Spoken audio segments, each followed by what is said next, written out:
On the past this week, we're covering a 279-year span of bite-sized history. Thanks to feedback from a viewer, we've organized this week's On This Day history chronologically by year, starting on September 5th, 1666, when the Great Fire of London sputtered to an end. The fire began on September 2nd when King Charles II's baker accidentally left a smoldering oven unattended. Sparks caught his home in Pudding Lane near London Bridge on fire, and soon the entire area, fueled by closely built homes and an abundance of fuel, including a warehouse of combustibles, was in flames. A violent east wind fanned the flames into an inferno. Desperate to control the fire, buildings were intentionally blown up with gunpowder to create a fire break. It was the worst fire in London's history.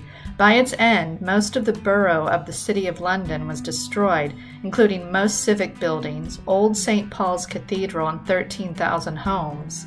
Thankfully, only 16 people were known to have died, though some historians think that's an undercount.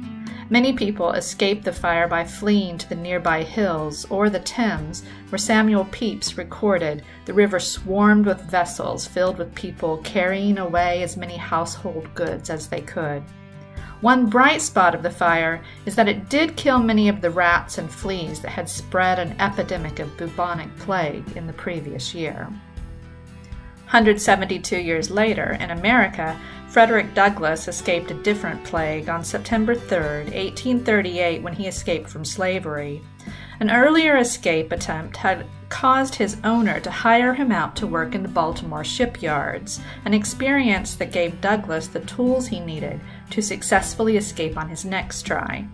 He disguised himself as a sailor, wearing a red shirt, a sailor's hat, and a black scarf. He was well versed in the terminology of ships and in the slang that sailors use. But most importantly, he had borrowed a seaman's protection certificate from a sailor. The certificate was like a passport for sailors. They carried it on voyages around the world to prove they were U.S. citizens. Douglass boarded a train in Baltimore and showed the certificate to the conductor, who accepted it instead of the freeman's papers that free African Americans were required to travel with. Less than 24 hours later, Douglass was in the free state of New York.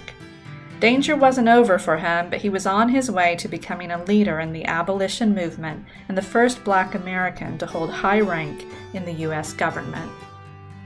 The next year saw the unification of the Cherokee Nation on September 6, 1839, when competing factions joined to ratify a constitution at Tahlequah. The principal factions included the Eastern Cherokees, led by Principal Chief John Ross. 1 year earlier, the group had endured forced removal from their homes in the southeast along the horrific Trail of Tears. The other principal faction was the Old Settlers, who were pressured to relocate voluntarily in the early 1800s. The groups disagreed on many issues, but Sequoyah, who had lived in Indian Territory for a decade and had created the Cherokee alphabet, worked to unite the parties, who eventually adopted an act of union stating that they were one body politic known as the Cherokee Nation. The Constitution followed. The signing of the 1839 Constitution is commemorated every year as the Cherokee National Holiday.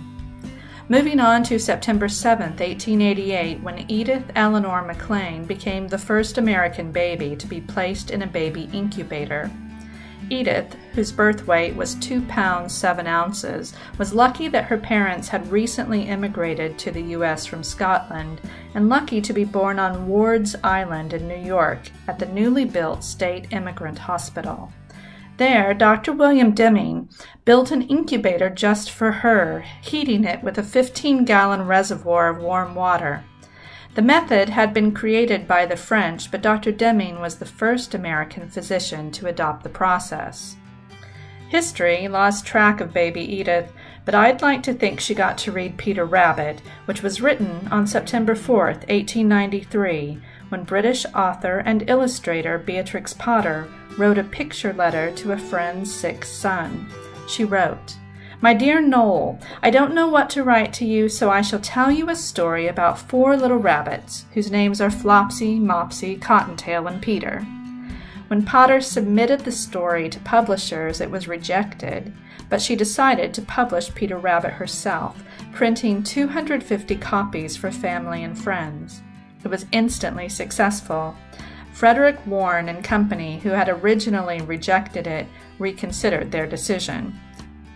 And we're ending this week by taking a 106-year leap forward to September 1st, 1945 at 10 p.m. in Washington, D.C., when U.S. President Harry S. Truman was broadcast on the radio addressing the ceremony happening on board the USS Missouri in Tokyo Bay.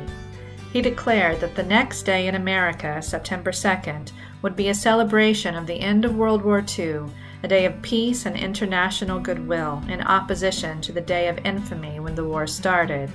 Truman's 9-minute speech was heard by an estimated 35.5 million people. It was already September 2nd in Tokyo, where more than 250 Allied forces warships were anchored in Tokyo Bay to witness Japan's formal surrender aboard the USS Missouri. The date was 6 months after Nazi Germany's surrender, and everyone was eager for the 6-year war to come to an official end. American General MacArthur presided over the surrender, but representatives from all of the Allied powers were present. The Missouri flew the flags of the United States, Britain, the Soviet Union, and China. The Japanese foreign minister signed the unconditional surrender on behalf of the Japanese government. It is estimated that 3% of the world's population died during World War II, some 70 to 80 million people, a horrifying number for a conflict the likes of which we can hope never to see again. And on that sobering thought, thanks for listening. Join us next week for more bite-size On This Day history.